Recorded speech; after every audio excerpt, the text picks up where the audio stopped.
Tolerance की सरकार है, अगर आदरणीय मुख्यमंत्री जी जीरो टॉलरेंस की सरकार चला रहे हैं, अगर आदरणीय सांसद जी जीरो टॉलरेंस की सरकार चला रहे हैं, तो हम कहना चाहते हैं कि इस आदमी की प्रॉपर्टी की जांच करो और ये कहां से इसके पास पैसा आया, उस पैसा को जनता के सामने आना चाहिए कि किस प्रकार से इसने अवैध कब्जे कर करके ये पैसा अरबोपति बना, आज 3-3 पेट्रोल पंप का मालिक है। मैं पूछना चाहता हूं कि उनकी सुबोध राकेश के सामने चोरों की क्या औकात है जो बोल रहे हैं।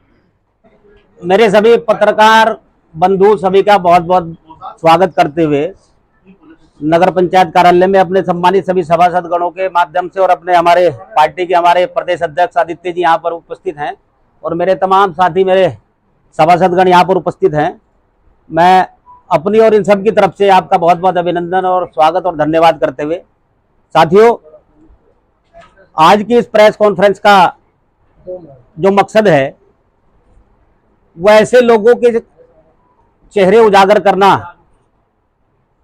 जो भ्रष्टाचार में सर से लेकर पैर तक डूबे हुए हैं और आरोप सुबोध राकेश पे लगा रहे हैं, जो जनता का सच्चा सेवक है। और मैंने कल भी कहा था, अपने एक सम्मानित हमारे पत्रकार बंधु आए थे, उनकी बाइट में मैंने कहा था कि हम तैयार हैं, जांच कराइए, नगर पंचायत की कराइए, सुबोध राकेश की कराइए और जिसकी भी कराना चाहते हैं उसकी कराइए। हम दावे के साथ कहना चाहते हैं कि जब सुबोध राकेश ऐसी चीजों में है ही नहीं तो तुम साबित कैसे करोगे, करके दिखाओ। भ्रष्टाचार क्या होता है आज तक हमने समझा भी नहीं है, करना तो बहुत दूर की बात है, क्योंकि हमारे बड़ों से हमने राजनीति के तहत जनता सेवा करना सीखी है, ना कि लोगों को लूटना सीखा है। अवैध कब्जा करना नहीं सीखा, तालाबों पर अवैध कब्जा करना नहीं सीखा। 5 साल से नगर पंचायत मेरी माता जी के माध्यम से हमारे हाथों में सिस्टम है और मैं दावे के साथ आपके सामने कहना चाहता हूं कि 1 इंच भी जमीन नगर पंचायत क्षेत्र की सुबोध राकेश के माध्यम से अपने या अपने किसी साथी को किसी प्रकार से भी अवैध कब्जा कराया गया हो तो किसी भी, मैं दावे के साथ कहना चाहता हूं, कोई साबित अगर करे तो हर सजा के लिए तैयार सुबोध राकेश आपके सामने है।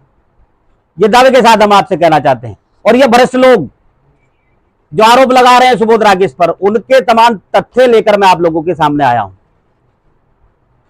चाहे वो इन चोरों का सरदार, ये चोर टोली का सरदार देवेंद्र अग्रवाल हो, जिसे लोग यहां आम भाषा में चोरमैन भी कहते हैं आजकल, चाहे वो अमन त्यागी हो जिसने अपने घर में नकली दवाइयों की फैक्ट्री लगाई और चलाई और गरीबों के साथ उनके जान से खिलवाड़ करने का काम किया, मौत का वो सौदागर चाहे वो हो, और चाहे ये उनका दलाल, उनका गुलाम मास्टर सतपाल, जिसकी कोई औकात नहीं है किसी के सामने खड़े होने की।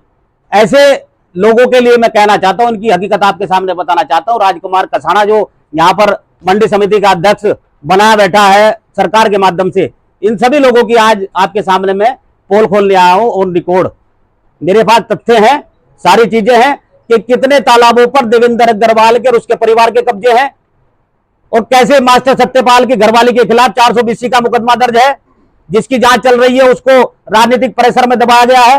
कैसे देवेंद्र अग्रवाल की भाभी के खिलाफ, और उसका नाम भी तहरीर में है, 420 का मुकदमा दर्ज है, उसको कैसे दबाया गया है। उसकी जो जांच थाना भगवानपुर कर रहा था, कैसे उसको इनके बड़े नेताओं के संरक्षण के माध्यम से दबाया गया है, वो सारी चीजें मैं आप लोगों के सामने आज लेकर आया हूं और ये तथ्यों के आधार पर आपके सामने मैं रखूंगा। बात करते हैं हम इन चोरों के सरदार देवेंद्र अग्रवाल की। साथियों, ये आदमी यहां पर जब आया था, ये सहारनपुर का रहने वाला है और सहारनपुर का जो गांव है इनका, उस गांव से ये निकल कर आए जब वहां व्यवस्था कुछ इनके पास नहीं बची, कुछ रहने खाने का सिस्टम में नहीं बचा, तभी आदमी वहां से निकलकर भगवानपुर की तरफ आया और इसका परिवार आकर यहां पर बसा। और यहां पर बसने के बाद इसने जिस प्रकार से अवैध कब्जे यहां पर किए हैं भगवानपुर में, अपने उस कार्यकाल में जब यहां पर ये 5 साल के लिए प्रधान चुना गया था, उस कार्यकाल में इस आदमी ने कितने अवैध कब्जे यहां पर किए हैं, वो सारे तथ्यों के आधार पर आपके सामने हम रखेंगे। ये देवेंद्र अग्रवाल की हम बात आपके सामने करना चाहते हैं। जब वो व्यक्ति यहां पर अपने परिवार के साथ आया तो उसके पास 1 इंच जमीन नहीं थी। उसने आकर यहां पर मंदिर की जमीन पर कब्जा किया, उस पर मकान बनाया और आज भी जाकर देख सकते हैं आप, कोडुमल मंदिर उसको कहते हैं, जहां पर इस व्यक्ति का, इस भ्रष्टाचारी का आवास है। उस मंदिर पर पूरी तरह कब्जा इसने अपने व्यक्तिगत रूप से किया हुआ है। उसकी जमीन पर मकान बनाया और फिर उसकी तरफ दरवाजा खोल के वहां पर टीन शेड डाल के अवैध कब्जा इस देवेंद्र अग्रवाल ने उस मंदिर पर कर रखा है। ये आप जाकर देख सकते हैं, आपके सामने है, प्रत्यक्ष को प्रमाण की आवश्यकता नहीं है, आपके सामने पूरी व्यवस्था है। और ये जब यहां पर ब्लॉक प्रमुख रहा, इसके घरवाली 5 साल, अधिकार सीज हुए सरकार के माध्यम से भ्रष्टाचार में, इसके तथ्य मैं आपके सामने रखता हूं। उससे पहले जब ये यहां पर ब्लॉक प्रमुख था तो एडीओ पंचायत यहां पर हुआ करते थे सेमवाल जी, उन्होंने इस पर आरोप लगाया था, ये अखबारों में छपा है, उसके माध्यम से आप लोगों के सामने मैंने ये सब आपके लिए बनवाई व्यवस्था सब सेट बना दी, आपको दे दिए जाएंगे। ये मैं आपको दिखाना चाहता हूं। सहायक विकास अधिकारी ने जबरन पैसा वसूली का आरोप लगाया ब्लॉक प्रमुख पति पर।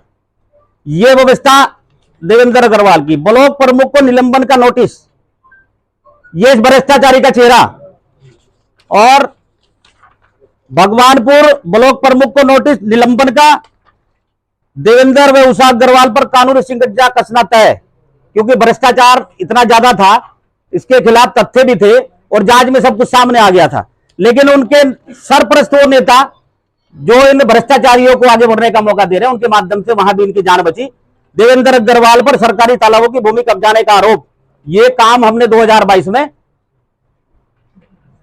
डीएम साहब को, एसडीएम साहब को नगर पंचायत के माध्यम से, एप्लीकेशन के माध्यम से हमने ये भिजवाया कि इनके जितने भी जमीन तालाबों पर कब्जे हैं उनको कब्जा मुक्त कराया जाए।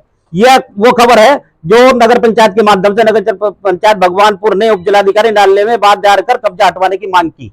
ये वो सिस्टम है जो हमने यहां पर इसके खिलाफ उस समय चलाया। और जनहित के कार्यों के लिए हड़काए तो समझ में आती है बात, पर जबरन पैसा वसूली को धमकाए तो बदमाशी है जनाब। ये देवेंद्र अग्रवाल का असली चेहरा अखबारों में छपा था, ये आपके सामने है। मैं आपको सेट हमने आपके लिए बनाए, आपको दिए जाएंगे। ये पूरे तथ्यों के साथ मैं यहां पर बात कर रहा हूं। बीडीओ ने ब्लॉक कार्यालय में ताला लगवाया, प्रमुख पति ने तोड़वाया। जब इसके अधिकार सीज हो गए थे तब ब्लॉक के यहाँ के जो बीडीओ थे उन्होंने उस कमरे पर ताला लगा दिया था जहां बैठकर वो राजनीति और लूट मचाई करता था। उसके बाद इस आदमी ने उस ताले को भी तोड़वाने का काम किया। अखबार की खबर है आपके सामने। उसके बाद 2022 मुकदमा दर्ज हुआ थाना भगवानपुर में, 7/4/2022 यह मुकदमा दर्ज हुआ थाना भगवानपुर में 420 में, जिसमें मास्टर सतपाल जो ये इनका दलाल, इनका गुलाम बोल रहा था, उसकी घरवाली रचना का नाम है, जिसमें देवेंद्र अग्रवाल का नाम तहरीर में और उसकी सगी भाभी सुनीता, रविंद्र अग्रवाल उसका सगा भाई, उसका नाम दर्ज है इस मुकदमे के अंदर। ये तहरीर है, ये सामने आपके, ये मुकदमे की आपके सामने कॉपी है और ये सारी चीजें आपके सामने इस मुकदमे से संबंधित हमने आपको आपके सामने रखी और हम आपको देंगे। आप इस बात को पूरी तरह से देखकर इस पर कार्रवाई आगे कराने की प्रक्रिया आपके माध्यम से भी होनी चाहिए। 420 में मुकदमा दर्ज हुआ। यूसुफ प्रधान का भाई याकूब, ये 2 व्यक्ति उस समय एक साथ प्रधान बने। भगवानपुर में देवेंद्र अग्रवाल और यूसुफ प्रधान शाहपुर में, दोनों व्यक्तियों ने दोनों जगह की नगर पंचायत की जमीनों को पूरी तरह से खुर्द बुर्द करके अपने बाप के नाम, जैसे उनके बाप की ये जमीनें हो, उनका बाप का माल हो, ऐसे अपने अपने परिवार के नाम करने का काम किया है। ये तालाब 1960 के नक्शे के अनुसार, खसरे के अनुसार, खसरा नंबर 53 था, ये देखिए। और इसको इस आदमी ने खुर्द बुर्द कराकर खसरा नंबर 122 बनवाया और जिसका नोयत बदलवाकर उस समय के तत्कालीन जितने यहां पर अधिकारी थे, जिन लोगों के सिस्टम से इन्होंने ये व्यवस्था यहां पर बदलवाने का काम किया, ये जमीन सरकारी, ये तालाब अपने नाम कराया। ये तथ्य आपके सामने अपने नाम कराया हमने। हम ये भी बताना चाहते हैं कि हमने कोर्ट में एसडीएम साहब और डीएम साहब को डाला कि ये किस आधार पर बदला गया है और इसको खाली कराया जाए। ये नगर पंचायत की कार्रवाई है और नगर पंचायत की कार्रवाई के अनुसार इसमें आदेश भी हुए कि इनकी तत्काल से इस पर आगे की प्रक्रिया करा के इसको कब्जा मुक्त कराया जाए। ये वो कागज है जिसमें इस जमीन को 122 करके देवेंद्र अग्रवाल के नाम ये कराया गया। और उसके बाद देवेंद्र अग्रवाल ने अपने सपोले, जिसका नाम बचपन का सपोला है, उसका नाम लड़का उसका रचित अग्रवाल, उसके नाम करा दिया गया रचित अग्रवाल के नाम। ये पूरा का पूरा तालाब रचित अग्रवाल के नाम आज गिफ्टेड। देवेंद्र अग्रवाल ने अपने बाप की जमीन समझते हुए ये सरकारी जमीन को पहले अपने नाम कराया और फिर उस जमीन को अपने लड़के, अपने सगे लड़के के नाम करके उसके नाम में दर्ज करा दिया। ये आपके सामने तथ्य है, ये आप लोगों के सामने मैं रखना चाहता हूं, जिससे कि जनता के और सरकार के और नेताओं के सामने जाए, जो इन्हें संरक्षण दे रहे हैं, जो इन भ्रष्टाचारियों को आगे बढ़ाने का काम कर रहे हैं, जो नेताओं को बदनाम करने का काम कर रहे हैं, उनको भी इनकी हकीकत का पता चलना चाहिए। इसलिए ये तथ्य मैं आपके सामने रख रहा हूं मेरे साथियों।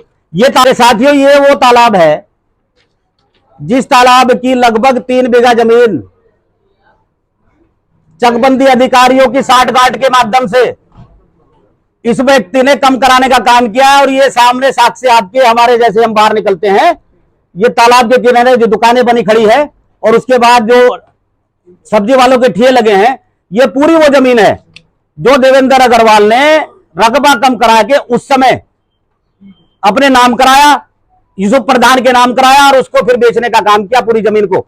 यह व्यवस्था हमने शुरू की कार्रवाई इसमें हमने चकबंदी अधिकारी, बंदोबस्त चकबंदी अधिकारियों को भी नगर पंचायत के माध्यम से लिखा कि हमारी जो जमीन खुर्द-बुर्द करी गई थी आप लोगों के माध्यम से, उसको पूरी किया जाए। उसके बाद चकबंदी अधिकारियों ने इस जमीन को हमारी पूरी करने का काम किया और जितना रकबा इन्होंने कम कराया था कागजों में, वो रकबा चकबंदी अधिकारियों के माध्यम से पूरा कर दिया गया, वो हमारी खसरे में आ गया। और उसके बाद जब वो जमीन हमने पूरी अपनी करा ली, उसके बाद हमने एसडीएम के माध्यम से, एसडीएम भगवानपुर के माध्यम से, डीएम हरिद्वार के माध्यम से उसकी पैमाइश करने का और चकबंदी अधिकारी उनके माध्यम से उसको पूरा कराने का हमने एप्लीकेशन उनको डाली कि हमारी जो जमीन है ये सरकार की जमीन है, नगर पंचायत की जमीन है, जो कम करा दी गई थी वो पूरी कर दी गई है, इसकी पैमाइश करने के बाद इसको हमारे कब्जे में दिया जाए। 2 तारीखें लगा दी गई, लेकिन अपने राजनीतिक रसूख और ऐसे नेताओं के संरक्षण में जो इसको आंख बंद करके इन भ्रष्टाचारियों को संरक्षण देते हैं, उनके व्यवस्था के अनुसार इन्होंने वो हमारे कार्यक्रम को उनको रोकने का काम किया। चकबंदी की टीम को आने नहीं दिया, 2 बार तारीखें एसडीएम के माध्यम से लगवाई, एसडीएम की टीम तैयार, तहसील की टीम तैयार, चकबंदी के लोग नहीं आए, उनको रोक दिया गया। ये जो उनके बड़े नेता जो उनको संरक्षण दे रहे हैं उनके आदेश के अनुसार। तो एक ये चीज आपके सामने है कि इसकी जांच होनी चाहिए, इसकी पैमाइश होनी चाहिए। और ये जो जमीन है सरकार की जमीन है, नगर पंचायत की जमीन है, जिस पर अवैध कब्जा करके इन्होंने दुकानें बनाई, इनको तत्काल से कब्जा मुक्त कराया जाए और नगर पंचायत और सरकार के हैंडओवर इनको किया जाए। यह व्यवस्था हमने बनाई है और इसमें सारे तथ्य उसके अनुसार है। जब इन्होंने उसको कम कराया और हमने उसको अपने सिस्टम में बढ़वाया, नगर पंचायत की व्यवस्था में बढ़वाया, वो सारी चीजें आप लोगों को इनके बीच में, इनके सिस्टम में मिलेगी। ये वो काम है जो हमने एहसान अफजाल, ये भी वो व्यक्ति है जिसका नाम है इस जमीन में जो बढ़ाई गई है, यूसुफ प्रधान के पुत्रगण यूसुफ प्रधान और देवेंद्र अग्रवाल और उसके परिवार के जो 1-2 नाम इसमें और हैं, इनको हमने नोटिस दिया अपने नगर पंचायत कार्यालय से। ये नोटिस दिए गए हैं, सबको नोटिस दिए गए हैं कि आप आकर साक्ष्य अपने प्रस्तुत करें कि किस आधार पर आपने इन जमीनों पर कब्जा किया, इस तालाब पर कब्जा किया। वो साक्ष्य आकर आप हमें नगर पंचायत कार्यालय में अधिशासी अधिकारी के सामने वो साक्ष्य अपने रखें। लेकिन आज तक कोई जवाब नहीं आया, ना कोई कागज आया, क्योंकि उनके पास कुछ है नहीं है जवाब देने को, क्योंकि वो जमीन जो उन्होंने खुर्द-बुर्द की थी वो पूरी करा दी गई है चकबंदी अधिकारियों ने, जिन्होंने उसको कम किया था उन्हीं के माध्यम से हमने उसको पूरा करा दिया। अब उसके पास कोई जवाब नहीं है। तो मेरा आप लोगों से आग्रह यह है कि आप लोगों के माध्यम से ये बात हमारी जाए कि ये तालाबों पर कब्जे करने वाले ये लोग, जिन लोगों ने पूरी तरह से अवैध कब्जे करके इस व्यवस्था को खराब करने का काम नगर पंचायत की किया, मैं ऐसे लोगों के खिलाफ पूरी तरह से आप लोगों का मुझे सहयोग चाहिए। ये सरकार तक बात जाए, ये मुख्यमंत्री तक बात जाए, हम इसमें प्रधानमंत्री तक जाएंगे, हम इसमें गृह मंत्री तक जाएंगे, हम इसमें हाईकोर्ट में जा चुके हैं। हम इस प्रकरण में अपने नगर पंचायत की व्यवस्था के अनुसार, अपने ऐसे अधिशासी अधिकारी के व्यवस्था के अनुसार हम हाईकोर्ट में इस व्यवस्था को, इस सिस्टम को डाल चुके हैं।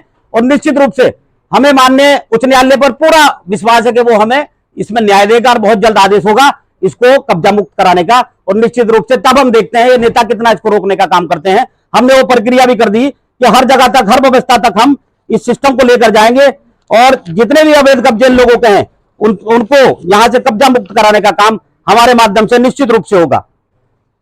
जब इनके साथ झगड़ा हुआ अमन त्यागी, मास्टर सत्यपाल, देवेंद्र अग्रवाल के साथ, अभी कुछ दिन पहले आपने सुना होगा, 1 साल पहले लगभग थाने में झगड़ा हुआ था, तब इन लोगों को भगा भगा कर पुलिस वालों ने पीटने का काम किया था, क्योंकि उन्होंने उनके साथ बदतमीजी की थी। और बदतमीजी क्यों की थी वो सुनिए। ये घटिया लोग एक छोटे झोटा बुग्गी चलाने वाले लोग जो मात्र अपनी रोजी रोटी डेली कमाते हैं और अपने बच्चों को खिलाते हैं, उनसे इन्होंने तय किया कि 50 रुपए रोज अमन त्यागी को तुम लोग दोगे तो ये तुम्हारी बुग्गी यहां पर चलेगी, वरना नहीं चलेगी। उसके बाद जब पुलिस ने उनको रोक दिया तब ये वहां पर थाने में पहुंचे, और वहां पर थाने में ही मीडिया भी थी और भी सब लोग थे। जब वहां पर उन गरीब बुग्गी वालों ने आरोप लगाया था कि अमन त्यागी ने हमारे से 50 रुपए तय कर रखे हैं, तो हमारी बुग्गी कैसे रोकी जा रही है। तो ये घटिया लोग, 50-50 रुपए लेने वाले लोग जो अपने आप को अरबोपति और अपने आप को बड़े बड़े नेता बताते हैं, मैं इनकी औकात आपको बता रहा हूं कि किस औकात का ये लोग हैं जो दूसरों की औकात बताने की बात कर रहे हैं। मैं इनको आपके सामने इनकी औकात बताने का काम कर रहा हूं। हसनपुर में जो इसका पेट्रोल पंप है हाईवे पे देवेंद्र अग्रवाल का, आप लोग जानते हैं सब, फूटी कोड़ी नहीं थी जेब में जब भगवानपुर में आया। यूसुफ प्रधान की मंडी में बोली लगा के रोटी खिलाने वाला ये आदमी आज अरबोपति है। मैं पूछना चाहता हूं कहां से आया इसके पास ये पैसा, कहां से आई है प्रॉपर्टी, इसकी जांच होनी चाहिए और निष्पक्ष रूप से। अगर ये जीरो टॉलरेंस की सरकार है, अगर आदरणीय मुख्यमंत्री जी जीरो टॉलरेंस की सरकार चला रहे हैं, अगर आदरणीय सांसद जी जीरो टॉलरेंस की सरकार चला रहे हैं, तो हम कहना चाहते हैं कि इस आदमी की प्रॉपर्टी की जांच करो और ये कहां से इसके पास पैसा आया, उस पैसा को जनता के सामने आना चाहिए कि किस प्रकार से इसने अवैध कब्जे कर करके ये पैसा अरबोपति बना। आज 3-3 पेट्रोल पंप का मालिक है, 4-4 पेट्रोल पंप का मालिक है, और अब सुना 5वां भी खरीद लिया है। तो हम पूछना चाहते हैं इस चोर से कि कहां से इसके पास ये पैसा है। जब भगवानपुर में आया था एक फूटी कोड़ी इसकी जेब में नहीं थी, वहां पर आवास बनाए। आप उनसे पूछ सकते हैं कि उन्होंने वो जमीन किससे खरीदी है, वो आपको सही से जवाब देंगे कि देवेंद्र अग्रवाल से खरीदी है। और आज तक उसका बैनामा नहीं कर पाया वो, क्योंकि वो सब अवैध जमीन है।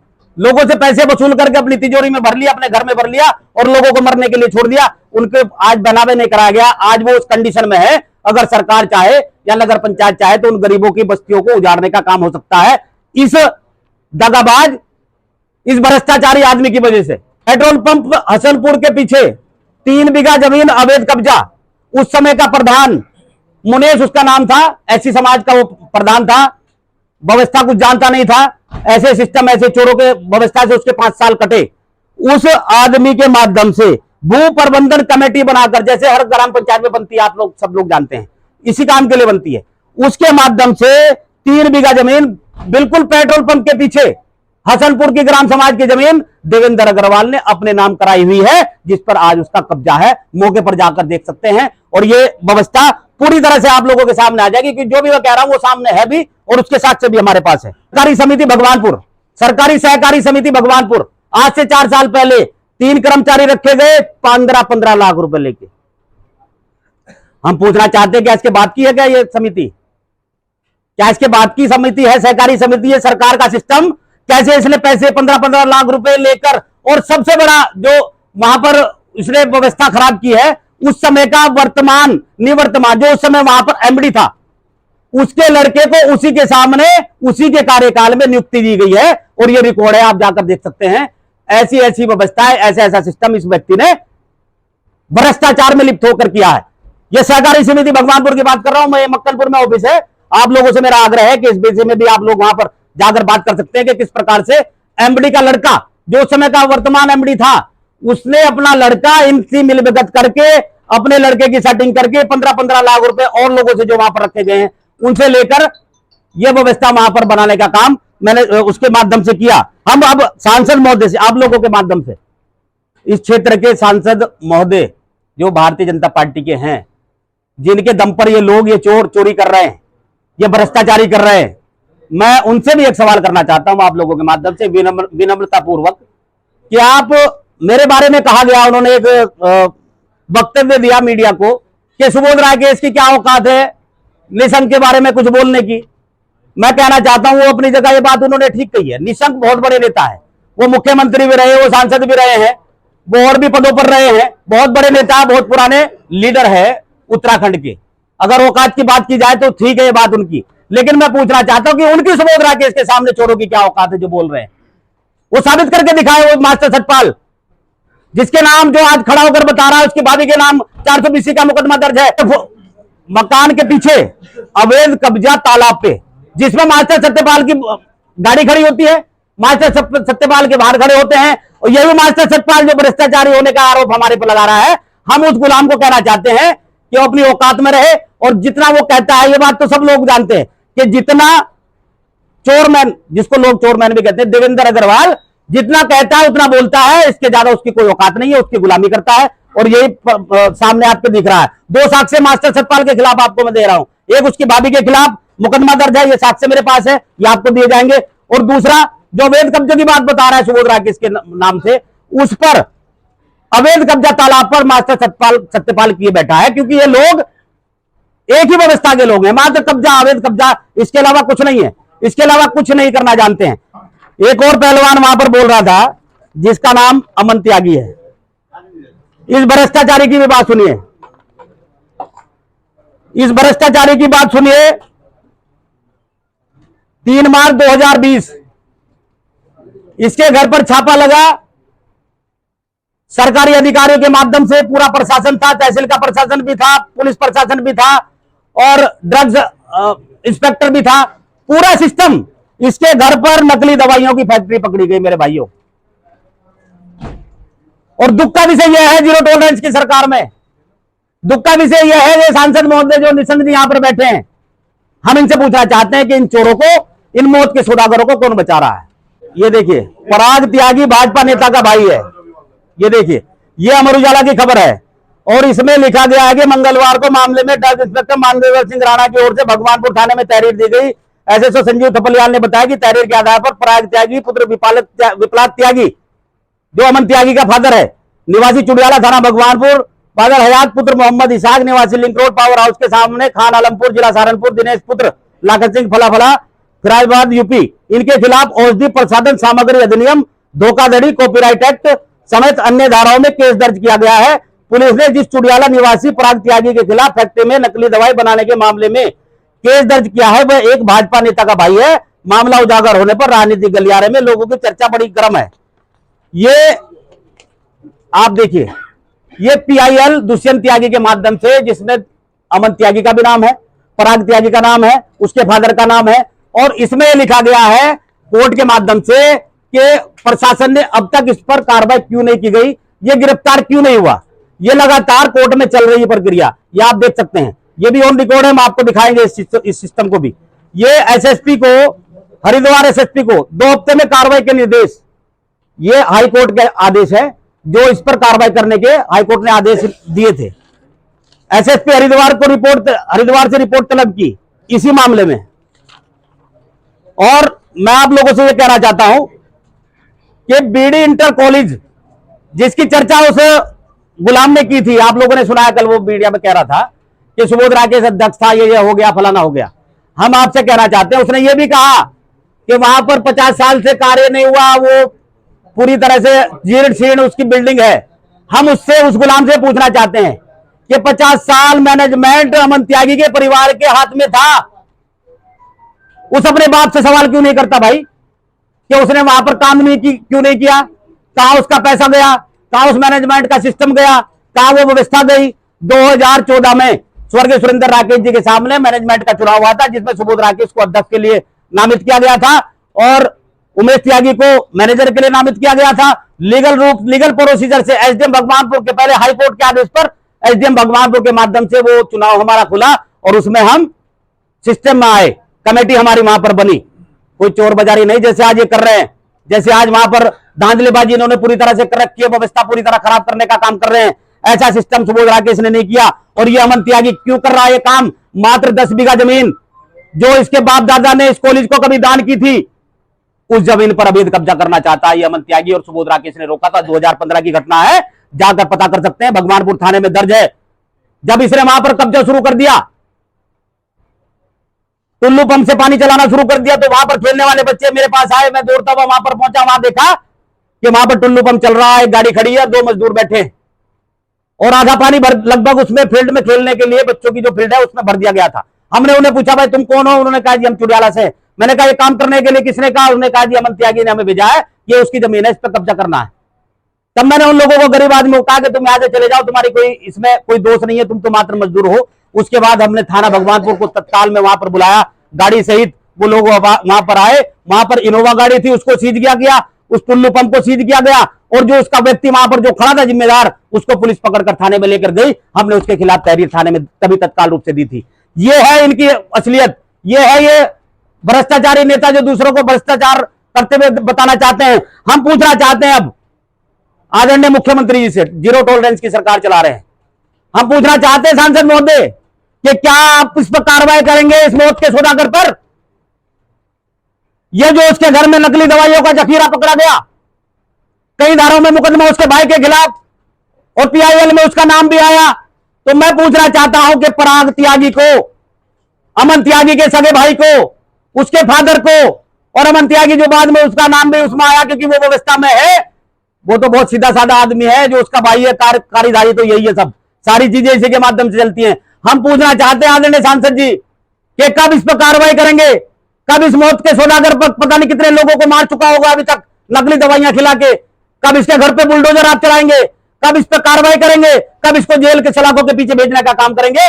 हम आपसे पूछना चाहते हैं, हम अपने सम्मानित मीडिया के माध्यम से ये सवाल आदरणीय मुख्यमंत्री जी से, आदरणीय सांसद जी से, आप लोगों के माध्यम से पूछना चाहते हैं। उसका जवाब दीजिए कि उन साक्ष्यों के आधार पर जो हम साक्ष्य आपके सामने रख रहे हैं, इनके आधार पर इन भ्रष्टाचारियों पर आप कब कार्रवाई करेंगे, कब इनके खिलाफ आप एक्शन लेंगे, ये हम आप लोग बताइए। कब देवेंद्र अग्रवाल के अवैध कब्जे जो उसने तालाबों पर कर रखे हैं, जो उसने जमीनों पर कर रखे हैं, जो उसने हसनपुर की जमीन पर कर रखे हैं, जो उसने भगवानपुर को पूरी तरह तबाह करने का काम कर दिया, भगवानपुर के प्रत्येक तालाब पर उसका कब्जा, प्रत्येक तालाब पर उसकी व्यवस्था, कब इन कब्जों को कब्जा मुक्त करेंगे? अगर हम करना चाह रहे हैं तो हमें करने नहीं दिया जा रहा है।